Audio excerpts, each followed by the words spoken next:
핵 무장 체제를 갖추겠다. 그러면 뭐 미국의 영향력은 확 떨어져 버리는 거죠.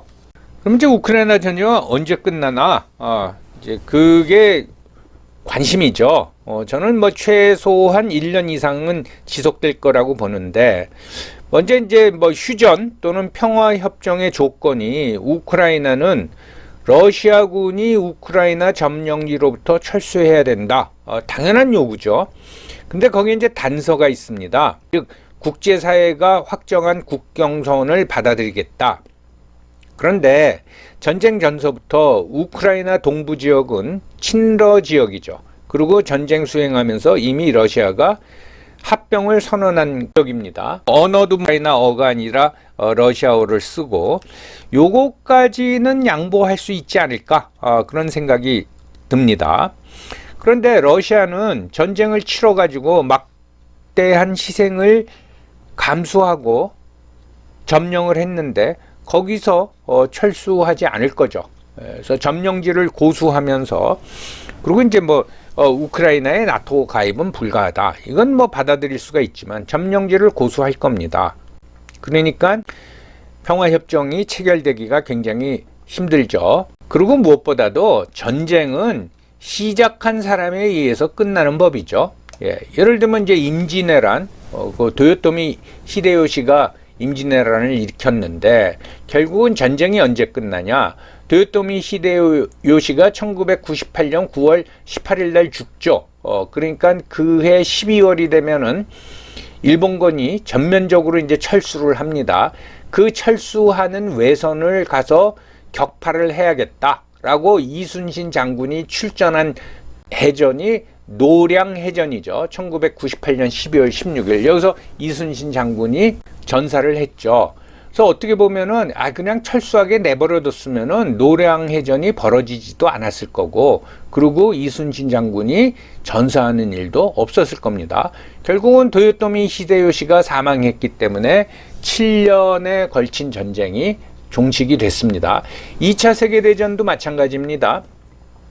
뭐 거의 베를린까지 거의 다 점령이 되고 독일의 패전이 분명한데도 독일군들이 항복을 안 했습니다. 그런데 1945년 4월 30일 날 히틀러가 자살을 한 이후에 이것이 이제 알려지니까 그때부터 독일군이 대거 항복하면서 전쟁이 이제 종식이 되는 거죠. 우리가 경험한 6.25도 마찬가지입니다. 1951년 6월에 그 소련 유엔 대사였던 말리크가 휴전 협상을 제안을 하고 협상이 진행이 됐습니다. 근데 뭐 지지부진한 거예요.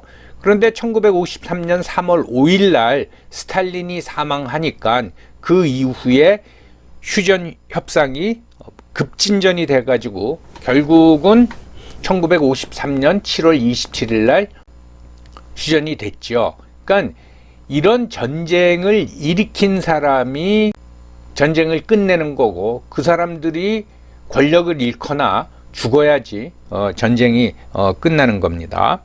그래서 결국은 계속해서 소모전이 저는 지속될 거라고 봅니다. 여기서 유럽이 먼저 지치냐, 우크라이나 지원해 주다가 우리 재정 거덜나겠다, 그런 판단이 들거나, 또는 러시아가 먼저 지치냐, 국민들도 우리 젊은이들 더 이상 전쟁터에 가서 죽기를 원하지 않는다. 그럴 경우에 이제 휴전 협상의 가능성이 있다고 봅니다. 일부 사람들은 러시아가 이렇게 길게 전쟁이 될 거라고 예상을 못하고 전쟁을 시작했다가 이제 방위 산업을 정비한 후에 대대적인 공세를 필 거다. 그러면은 우크라이나가 밀릴 거다, 그렇게 얘기하는데 저는 그렇게 보지 않습니다. 그런 나라는 미국밖에 없다고 여러분들한테 말씀을 드리고, 뭐 미국과 유럽의 제재에도 불구하고 러시아 경제는 끄떡없다라고 말하는 사람들도 있지만은 뭐 크게 민심이 흔들릴 정도는 아닌 것 같습니다. 그렇지만 여러분, 제재를 받고 있고 전쟁을 수행하면서 엄청난 돈을 쓰는데 경제에 타격이 안 가겠습니까? 러시아도 이제 지치고 있는 거죠. 근데 평화협정이 체결이 돼도 결국은 그 평화협정에 의한 스테이터스 쿠어가 언제까지 유지될 수 있느냐, 이게 큰 의문이라는 거죠. 이미 유럽 각국은 러시아 포비아가 너무 큽니다. 그리고 군비 증강을 지금 계속 추진하고 있습니다. 그런 상황에서 스테이터스 퀘어가 계속 유지될 수가 있느냐. 러시아는 뭐 전쟁이 끝났다고 나토 확장에 대한 위기감을 다 버릴 수 있느냐. 전쟁이 끝나도 그 상황은 불안한 스테이터스 퀘어가 될 수 있다는 거죠. 자, 그러면 우크라이나 전쟁과 한반도에 대해서 한번 알아보겠습니다. 우리가 전쟁이 중동에서 터졌다 그러면 커다란 관심을 가지죠. 야, 이러다가 석유값 막 올라가는 거 아니야? 그런데 우크라이나에서 전쟁이 벌어졌다 하니까 뭐 남의 일이죠. 아유, 그 사람들 참 고생한다, 그 정도였는데 이게 이제 우리나라에도 영향을 미쳤죠. 간접적으로 한반도도 연루가 되기 시작했습니다. 먼저 북한이 포탄과 미사일 그리고 이제 소총을 러시아에 제공했다, 이런 이제 보도가 나오기 시작하는데, 이건 뭐 확인된 사실입니다. 러시아가 2년 동안 전쟁을 하면서 우크라이나에 미사일을 8,000발을 발사했다고 합니다. 근데 우크라이나 군 당국이 확인한 바로는 북한제가 한 20여 발이 있었다고 합니다. 그거보다도 이제 포탄 제공이 커다란 관심을 끌었죠. 러시아 포병의 주포는 152mm입니다. 우리나라는 이제 155mm죠. 이거를 한 100만 발 정도 보내지 않았느냐, 그렇게 이제 추산하고 있습니다. 그래서 얼마를 벌었느냐, 이건 무기를 사갔으니까 현금을 주고 사갔겠죠. 그래서 지금 뭐 외부 전문가들은 3억 불에서 6억 불 정도 벌지 않았겠느냐, 그렇게 추산을 하고 있습니다. 포탄 한 발이 한 국제 가격이 600불 정도 한다. 그러니까 100만 발 보냈으니까 6억 불인데, 현금 대신에 식량, 주로 이제 밀로 받았고, 그다음에 이제 군사 기술을 러시아가 북한에 제공했다. 뭐 미사일, 위성, 잠수함하고 관련된 기술을 제공해서 최근에 북한이 무슨 정찰 위성을 쏘아 올렸다, 뭐 잠수함을 어떻게 했다, 뭐 고도의 미사일을 발사했다. 이게 러시아가 제공한 군사 기술로 완성을 시킨 게 아니냐, 그런 이제 관측들이 나오고 있습니다. 뭐 3억 불이 들어갔던 6억 불이 들어갔던, 이건 뭐 북한 입장에서 보면 정말 빈집의 황소가 들어간 겁니다. 외화 부족으로 굉장히 고생을 하고 있는데 현금이 이렇게 들어갔으니까 우리 경제 규모로 치면은 뭐 한 200억 달러 내지 300억 달러의 달러가 이제 들어간 거죠. 그래서 숨통이 튀어진 거는 분명하고, 그 다음에 러시아와 북한의 관계가 굉장히 좋게 변한 건 뭐 사실이라고 하겠습니다. 그런데 이제 두 가지 문제점이 있는데요. 하나는 군사 기술로 북한의 미사일, 위성, 또 잠수함이 고도화됐다. 이거는 한계가 있을 거로 보입니다. 진짜 중요한 기술은 러시아가 북한에 제공하지 않았을 겁니다. 그 뭐 여러 가지 이유가 있지만은 무엇보다도 이 진짜 중요한 기술을 북한에 제공을 했다가 이게 외부로 유출이 되면 아주 심각해지는 겁니다. 그런 차원에서 미국도 결정적인 그 중요한 기술은 우리나라에 제공하지 않죠. 그래서 현재 우리 무기는 거의 대부분 우리의 힘으로 개발했다고 보면 되는 겁니다. 북한은 뭐 핵 기술도 외부에 유출하려고 그러죠. 뭐 돈 받고 유출하겠죠. 그런 것 때문에 중요한 기술은 제공하지 않고, 그래도 가시적인, 어느 정도 가시적인 성과를 낼 수 있는 기술은 좀 제공하지 않았느냐, 그렇게 이제 판단하는 게 맞는 것 같습니다. 근데 북한이 제공한 포탄이 이게 불량품입니다. 그래서 러시아군도 이제 불만이 굉장히 많아요.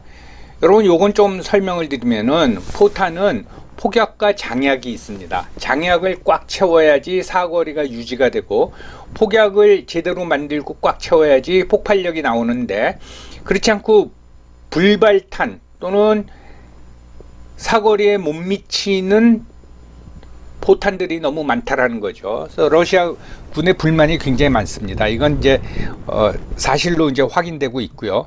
세계에서 가장 가난한 나라 중에 하나인 북한으로부터 러시아가 포탄을 수입해다 쓴다. 이거 자체가 러시아가 전쟁 준비를 제대로 안 했고 러시아 자체가 굉장히 엉망이라는 것을 이제 말해준다고 하겠습니다. 그럼 그런 엉터리 포탄을 군대에 제공해도 되느냐? 이게 이제 묘한 거죠.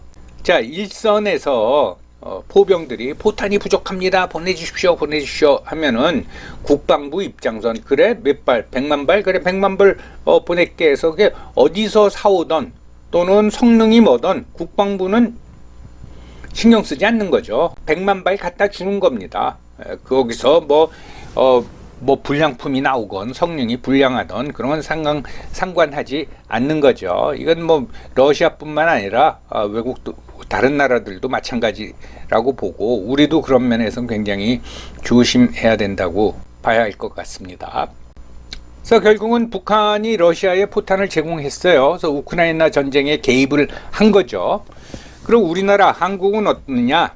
요것도 155mm 포탄을 50만 발가량 우리가 제공을 했다. 그런 보도가 나오고 있는데 그 내용에 대해서 우리가 좀 살펴보겠습니다.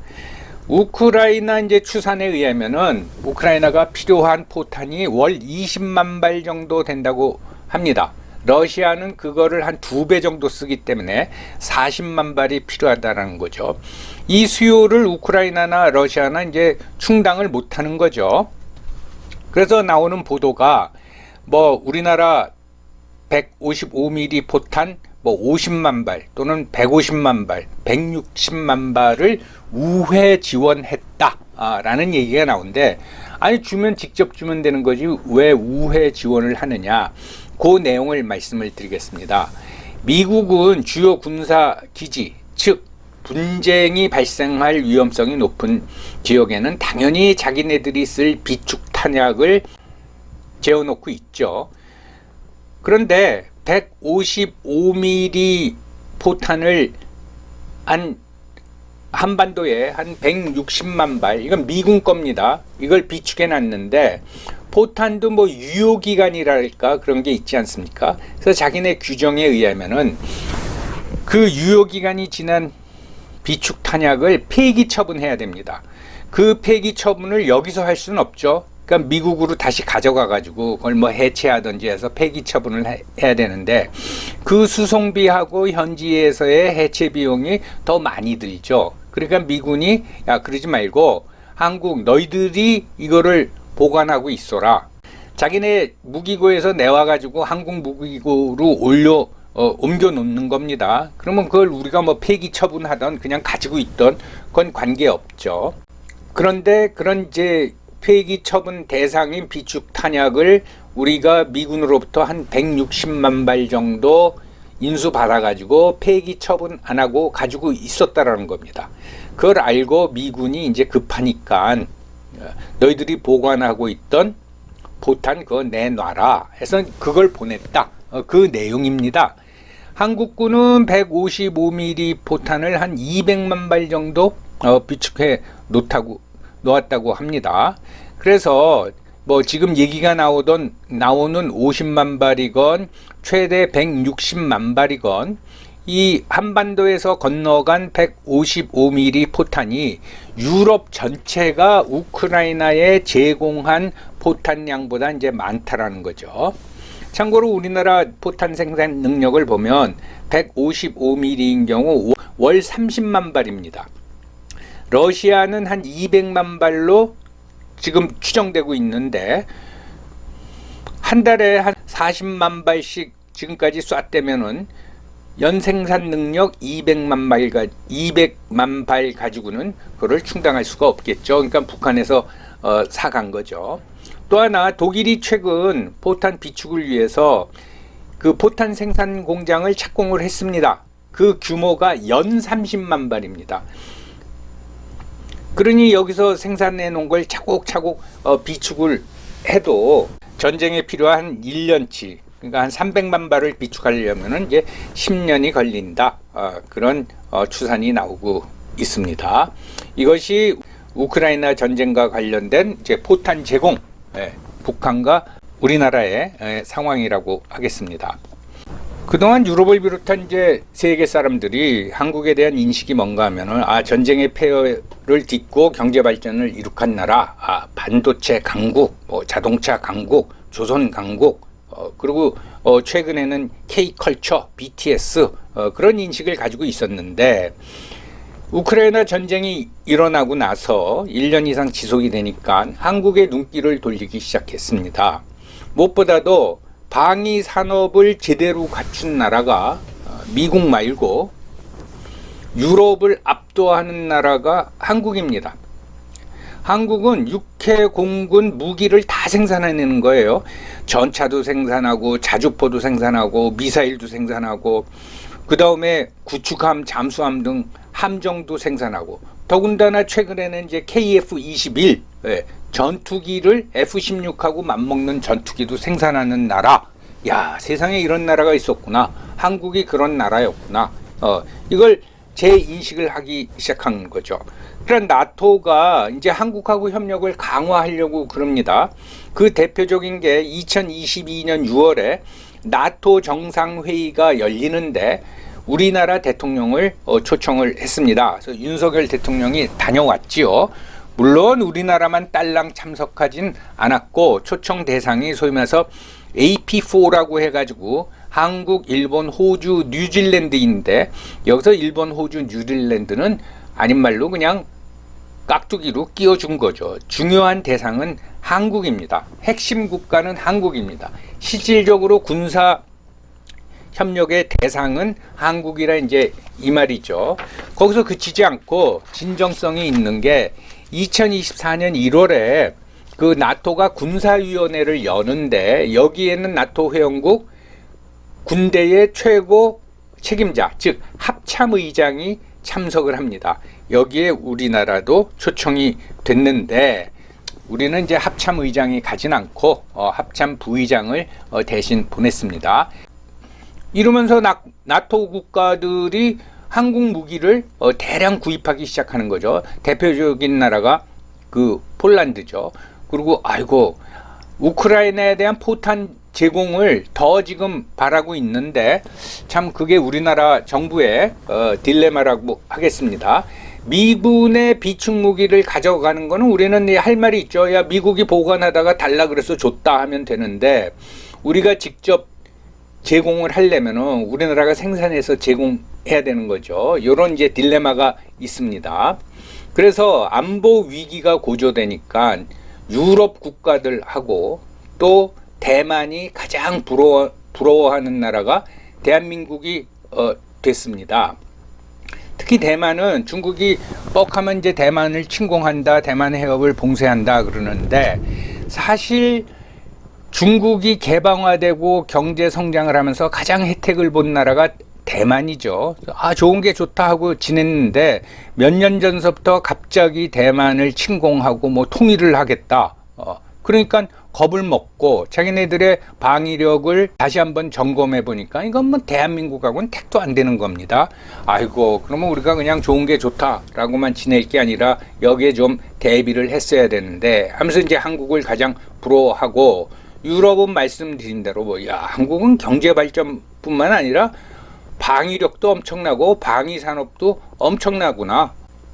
나토 국가 전체가 가지고 있는 탱크 수보다 한국이 가지고 있는 탱크 수가 더 많구나 하면서 안보하고 관련해서 가장 부러워하는 나라가 대한민국이 됐습니다. 그래서 제가 우크라이나 전쟁과 한국의 재발견이라고 이제 말씀을 드리는 겁니다. 2차 세계대전 당시에 영국 야전관 사령관이었던 그 몽고메리 장군이 한 유명한 말이 있습니다. 모든 전쟁은 비참하다. 그러나 가장 비참한 전쟁은 진전쟁이다. 불가피하게 전쟁을 하게 됐다면은 그건 반드시 이겨야 된다라는 거죠. 그게 지고 나면은 정말 군인뿐만 아니라 국가, 국민 전체가 비참해진다라는 거죠. 그러기 때문에 전쟁에 대비해서 우리는 방위력을 구축해야 된다. 이제 그 말씀입니다. 크게 보면 미국의 핵 우산만 믿고 사실 흥청망청하며 사회 전체가 퇴폐화된 게 유럽입니다. 근데 이런 유럽이 이제 끝났습니다. 안보에 무임승차하면서 번영을 구가하던 유럽은 이제 끝이 났다 이 말입니다. 러시아와 중국이 분탕질을 치고 패권국 미국은 세계 질서 유지라는 임무에 소극적인 모습을 보였죠. 그러다 보니 지난 40년 가까이 유지되었던 세계화 시대도 이제 끝나가고 있습니다. 신냉전이 전개되면서 세계는 블록화되고 각국은 각자 도생의 길을 갈 수밖에 없습니다. 그에 대비하여 우리는 이제 어려운 안보 환경 속에서도 경제 발전과 방위력 증강이라는 두 마리 토끼를 다 잡은 다양한 사례라고 이제 하겠습니다. 말씀드린 대로 우크라이나 전쟁의 진행이 문제가 아니라 전쟁 후의 세계가 더 큰 문제입니다. 유럽의 침체와 쇠퇴는 제조업이 강한 우리나라에게는 기회가 될 수도 있고, 반대로 세계화의 종식과 블록화는 우리 상품을 팔아야 하는 세계 시장이 좁아드는 것을 의미하므로 우리에게 위기가 될 수도 있습니다. 우리 정부뿐 아니라 국민 모두가 정말 정신 똑바로 차리고 새로운 시대에 대비해야 될 거라고 생각을 합니다. 여러분 시청해 주셔서 감사합니다.